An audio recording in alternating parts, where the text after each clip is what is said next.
कांग्रेस हमें दिए है, कांग्रेस को बहुत कुछ, इसलिए अभी हमें लेना चाहिए, लेने का मौका है।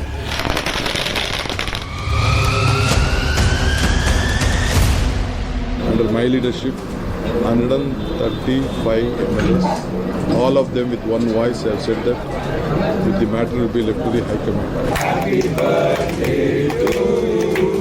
बहुत जल्द हम कर्नाटक के अंदर एक नई कांग्रेस सरकार का गठन करेंगे।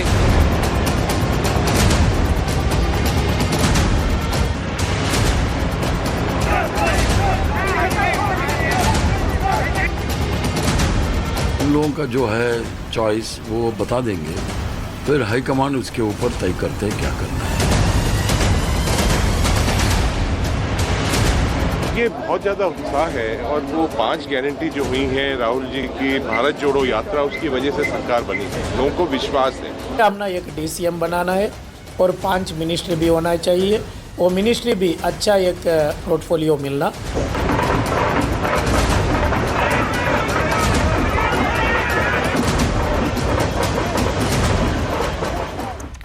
और एक बड़ी खबर इस वक्त आपको बता दें, हमारे सूत्र बता रहे हैं कि सिद्धारमैया होंगे कर्नाटक के नए मुख्यमंत्री। बड़ी खबर है ये, कर्नाटक में सिद्धारमैया होंगे कांग्रेस की तरफ से मुख्यमंत्री, सीएम सिद्धारमैया। सिद्धारमैया नए सीएम होंगे, हमारे सूत्र बता रहे हैं। सिद्धारमैया के समर्थन में ज्यादा एमएलए, जल्द हो सकता है ऐलान डीके शिव कुमार या सिद्धारमैया, लेकिन हमारे सूत्र बता रहे हैं कि सिद्धारमैया होंगे कर्नाटक के मुख्यमंत्री। वैसे आपको बता दें, कर्नाटक कांग्रेस कर्नाटक में शानदार तरीके से जीत तो हो गई, लेकिन राजनीति का खेल तो अभी शुरू हुआ है। कांग्रेस ने जीत के लिए जो रणनीति बनाई थी उसके रुझान आने शुरू हो चुके हैं। कर्नाटक के मुख्यमंत्री पद को लेकर सिद्धारमैया और डीके शिव कुमार आमने सामने हैं। इन दोनों में से किसी एक को सीएम का पद मिलेगा, इस पर फैसला लेने की जिम्मेदारी कांग्रेस अध्यक्ष मल्लिकार्जुन खड़गे को दे दी गई है। लेकिन सबसे दिलचस्प दावा एक और सामने आ चुका है, सुनिएगा।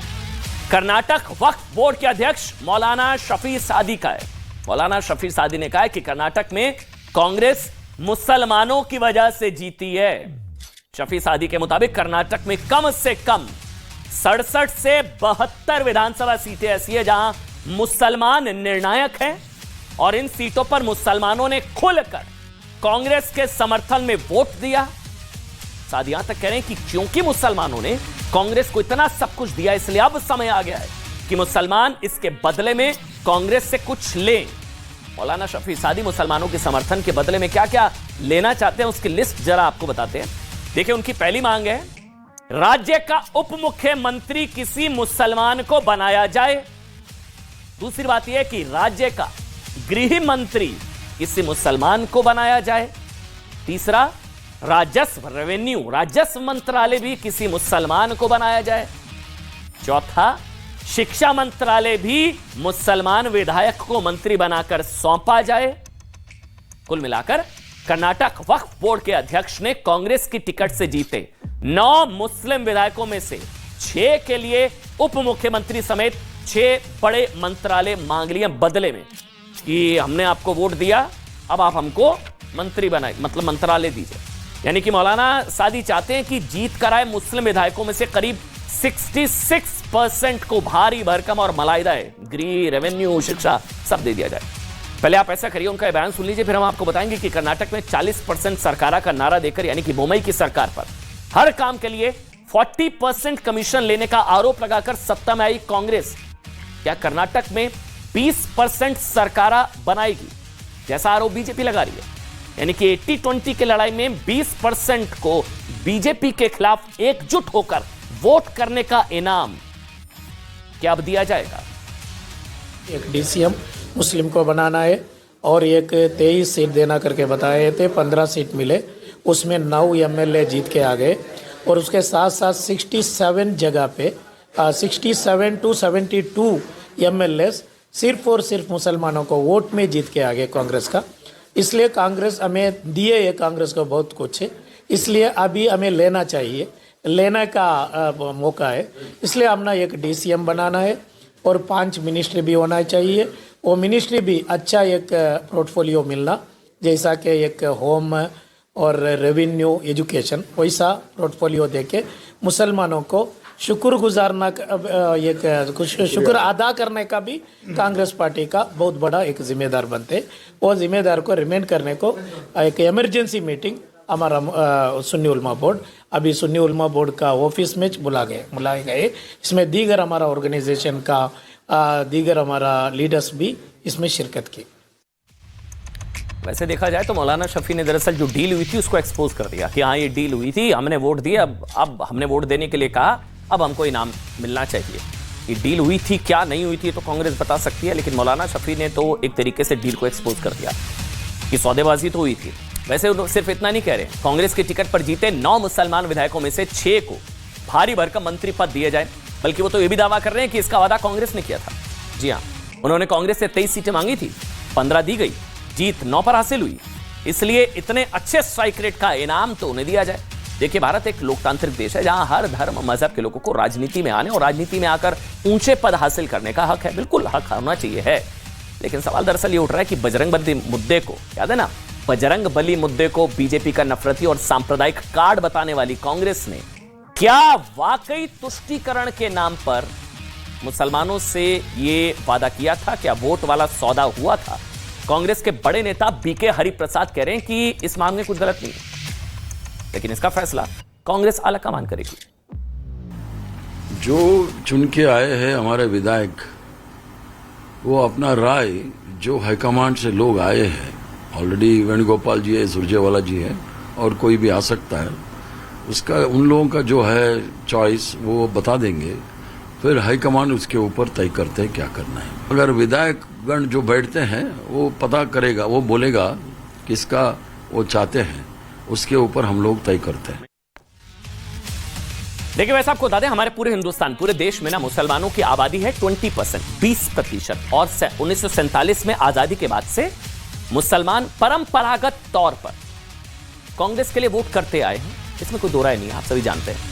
जबकि 80% हिंदू अक्सर बटे रहते हैं, क्या आप जानते हैं? तो कभी किसी एक पार्टी को एक मुश्त वोट नहीं देते। अब इन वोटों के बदले में कांग्रेस ने मुसलमानों को क्या दिया, यह बहस का विषय हो सकता है। बीजेपी कहती है कि कांग्रेस ने इन वर्षों में मुसलमानों के वोट हासिल करने के लिए सिर्फ तुष्टीकरण के गड्ढे खोदे हैं। लेकिन अगर मौलाना शफी सादी के शब्दों पर गौर करेंगे तो वो ये कह रहे हैं कि इस बार कांग्रेस ने मुसलमानों को सरकार में बड़ा प्रतिनिधित्व देने का वादा किया था, और वो जो भी मांग कर रहे हैं उसी वादे के हिसाब से मांग रहे हैं। अब पदों को लेकर कांग्रेस ने मुस्लिम नेताओं से क्या वादा किया था ये हमें नहीं पता, ना हम कह सकते हैं ये इनका दावा है। लेकिन इन चुनावों में 3 ऐसी चीजें बिल्कुल जरूर हुई हैं जिससे आप कांग्रेस की मुसलमानों को रिझाने की कोशिश कह सकते हैं। आपको याद होगा सबसे बड़ा वादा जिस पर बड़ा बवाल हुआ था कर्नाटक चुनावों में, चुनावी घोषणा पत्र में बजरंग दल पर बैन की बात, पीएफआई से तुलना, वो रिझाने की संभवतः एक कोशिश थी। दूसरी, धर्मांतरण विरोधी कानून वापस लेने की तरफ इशारा, एंटी कन्वर्जन लॉ को एक कम्युनिटी के खिलाफ बता देना, कांग्रेस ने उसका विरोध किया था वो। और सबसे इंपॉर्टेंट, मुसलमानों को उनका 4% आरक्षण वापस देने का वादा, बल्कि उसे तो 6% तक बढ़ाने की भी बात की थी कुछ नेताओं ने। अब इतने वादे तो कांग्रेस ने जरूर किए थे कि हो सकता है मुस्लिम विधायक को उप मुख्यमंत्री बनाने का वादा भी किया हो सकता है, हमें नहीं पता, क्योंकि मौलाना शफी सादी तो यहां तक कह रहे हैं कि अभी वो एक डिप्टी सीएम की मांग कर रहे हैं, पर वो चाहते हैं कि आने वाले समय में कर्नाटक का मुख्यमंत्री कोई मुसलमान हो। सुनिए, वो तो कांग्रेस पार्टी ने वो डिसाइड करेंगे कौन अच्छा है, कौन अच्छा काम कर चुके हैं।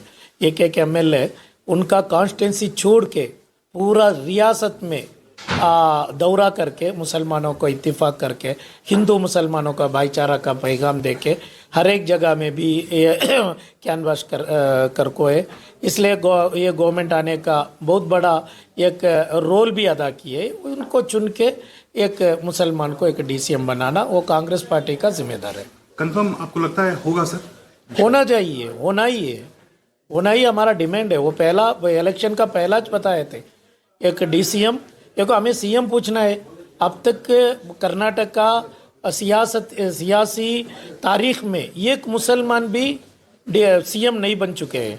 अभी तो हमें सीएम का डिमांड अभी नहीं रख रहे हैं, हमें डीसीएम का क्या डिमांड रख रहे हैं, डिप्यूटी चीफ मिनिस्टर। हमें सीएम को पूछना है, क्योंकि कर्नाटक का 6 करोड़ में हमें तो 90 लाख है। सेकेंड हाईएस्ट कम्युनिटी हमारा है, मुसलमान SC/ST को छोड़े तो, इसलिए हमारा लोगों को सीट ही होना था, अपना 35 सीट्स होना था हमारा फीसद का। कि तो साफ कह रहे कि डील हुई थी, बात हुई थी, पहले ही हो गई थी, चुनाव से पहले बात हो गई थी। मतलब सवाल तो ये है ना भी कि हिंदुओं को एकजुट होकर वोट करने की अपील को बांटने वाला सांप्रदायिक करार दे दिया जाता है। मुसलमानों को एकजुट होकर वोट करने के एवज में पद का लालच देने को कितना सांप्रदायिक माना जाए या नहीं माना जाए, या ये सेकुलरवाद है, ये सेकुलरिज्म है। हिंदुओं को एकजुट होकर वोट करने की बात कम्युनल हो गई। कर्नाटक में मुसलमानों की आबादी ना करीब 13% है। कर्नाटक में ज्यादातर मुसलमान जेडीएस को वोट करते आए हैं परंपरागत तौर पर, लेकिन इस बार मुसलमानों को डर था कि कहीं जेडीएस चुनाव के बाद बीजेपी के साथ गठबंधन न कर ले। इसलिए इस बार हुआ है कि कर्नाटक में मुसलमानों ने एकजुट होकर एक मुश्त कांग्रेस को वोट दे दिया। बीजेपी कह रही है मतलब एक तरीके से ये कोई सौदेबाजी तो हुई थी। कर्नाटक की 224 विधानसभा सीटों में से 65 ऐसी हैं, 65, जहां मुस्लिम वोट बहुत महत्वपूर्ण हो जाते हैं। करीब करीब ऐसा ही कुछ आंकड़ा मौलाना शफी भी दे रहे हैं। वो 65 नहीं, वो कह रहे हैं 67 से 72 कुछ डील हुई होगी वो जो कह रहे हैं कांग्रेस के साथ। खैर, इन सबके बीच कांग्रेस ने 15 मुसलमान प्रत्याशियों को टिकट दिया, उसमें से 9 जीत भी गए, जबकि जेडीएस ने 23 मुसलमान चयनों को टिकट दिया था, लेकिन उनमें से एक भी अपनी सीट नहीं जिता सके। बीजेपी ने 2018 की तरह इस बार भी किसी मुसलमान को प्रत्याशी नहीं बनाया था। मुस्लिम प्रभाव वाली आधी सीटों पर कांग्रेस को जीत भी हासिल हुई। आधी मतलब 65 का आधा 32.5 होता है, इसे आप समझ लीजिए, चलिए 33 मान लीजिए। अब अगर 65 पर प्रभाव है तो 33 मान लीजिए। कल्पना कीजिए कि इन 33 सीटों पर अगर कांग्रेस को मुसलमानों के एक मुश्त वोट ना मिलते, कांग्रेस इन पर हार जाती। अगर यानी कि कांग्रेस के 165 में से 33 अगर माइनस हो जाएं, मतलब आप सोचिए 165 में से 33, तो फिर कांग्रेस के लिए बहुमत के आंकड़े तक पहुंचना जो है वो बहुत मुश्किल हो सकता था अगर मुसलमान उस तरह से खुलकर एकमुश्त होकर कांग्रेस को वोट नहीं देता। लेकिन आंकड़ों से साफ है कि कैसे कर्नाटक में मुस्लिम वोट कांग्रेस के लिए सत्ता की कुंजी बने। कांग्रेस ने 15 सीटों पर मुसलमानों को टिकट दिया था, मतलब कांग्रेस ने 15 सीटों पर मुसलमानों को टिकट दिया था, उनमें से 9 जीते, यानी कि स्ट्राइक रेट 60%। इसलिए मौलाना शफी और सुन्नी उलेमा बोर्ड जीत कर आए। 9 मुस्लिम विधायकों में से 6, 9 में से 6 मतलब 65% के लिए मंत्रिमंडल में प्रतिनिधित्व की मांग कर रहा है। कर्नाटक में अमूमन 30 के आसपास मंत्रालय होते हैं, इसको भी समझिएगा, 30 के आसपास मंत्रालय होते हैं। पिछली सरकार में 30 मंत्री थे, और इस बार अगर कांग्रेस मौलाना शफी और सुन्नी उलेमा बोर्ड की 6 मुसलमान विधायकों को उप मुख्यमंत्री और मंत्री बनाने की मांग मान ले, मतलब गृह मंत्री मुसलमान, शिक्षा मंत्री मुसलमान, रेवेन्यू मंत्री मुसलमान, उप मुख्यमंत्री मुसलमान, क्योंकि वादा किया है, ऐसा ये कह रहे हैं, हमें नहीं पता, तो मंत्रिमंडल में मुसलमानों का प्रतिनिधित्व 20% हो जाएगा। हम इसलिए कह रहे हैं कांग्रेस तुष्टीकरण का सहारा लेकर 20% सरकारा बनाने की दहलीज पर क्या पहुंच रही है। हालांकि कांग्रेस कह रही है कि मौलाना शफी सादी वक्फ बोर्ड के अध्यक्ष बीजेपी के समर्थन से बने थे। अच्छा, ये भी दिलचस्प है, कांग्रेस कह रही है कि ये तो बीजेपी के समर्थक है, बीजेपी के समर्थन से बने, लेकिन सवाल ये कि बीजेपी ने तो एक भी मुसलमान को टिकट ही नहीं दिया, तो कोई सौदा तो हुआ ही नहीं। तो जाहिर है ऐसा कोई वादा बीजेपी ने तो किया ही नहीं होगा, क्योंकि वोट तो मिला ही नहीं। बल्कि मौलाना शफी कह रहे हैं कि मुस्लिम उप मुख्यमंत्री और मंत्रिमंडल में मुस्लिम विधायकों को जगह देने का वादा कांग्रेस ने जरूर किया था।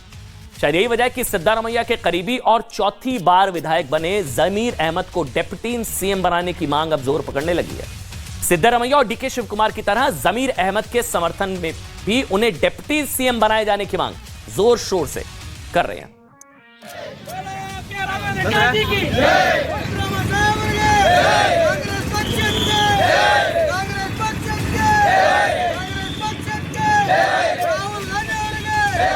अब देखिए, इसको ऐसे समझिए कि राहुल गांधी तो कह रहे थे कि कर्नाटक में मोहब्बत की दुकान खुली है, नफरत की राजनीति हारी है। अब मौलाना शफी की बातों पर अगर भरोसा करें तो ऐसा लग रहा है कि इस मोहब्बत की दुकान में तुष्टीकरण के पकवान बनाए गए और अब उन पकवानों की खुशबू बाहर निकल रही है, इंग्रेडिएंट सामने आ रहे हैं। इसे एक उदाहरण से समझिए। चलिए एक और आपको उदाहरण देता हूं। कर्नाटक के उत्तर गुलबर्गा सीट से हुआ ये। राज्य के पूर्व शिक्षा मंत्री बीसी नागेश चुनाव हार गए। बी नागेश नहीं, स्कूलों में क्लासरूम में हिजाब पर बैन लगाया था। शिक्षा मंत्री हिजाब पर बैन लगाया क्लासरूम में, लेकिन आपको पता है इस सीट से जीता कौन? इस सीट से जीती कांग्रेस की कनीज फातिमा, जिन्होंने इस बैन के विरोध में आंदोलन चलाया था क्लासरूम में हिजाब के समर्थन में। इससे आपको अंदाजा अब हो रहा होगा कि वक्फ बोर्ड ने कांग्रेस से राज्य का शिक्षा मंत्रालय मुसलमान को देने की मांग क्यों की है, क्योंकि हो सकता है आने वाले समय में क्लासरूम में हिजाब मैंडेटरी या कह लीजिए उसको ऑप्शनल कर दिया जाएगा, या मर्जी से हिजाब जो है आजादी हो जाएगी क्लासरूम में पहनने की। छोटा सा ब्रेक, तुरंत हाजिर होंगे, छोटा सा ब्रेक लेंगे।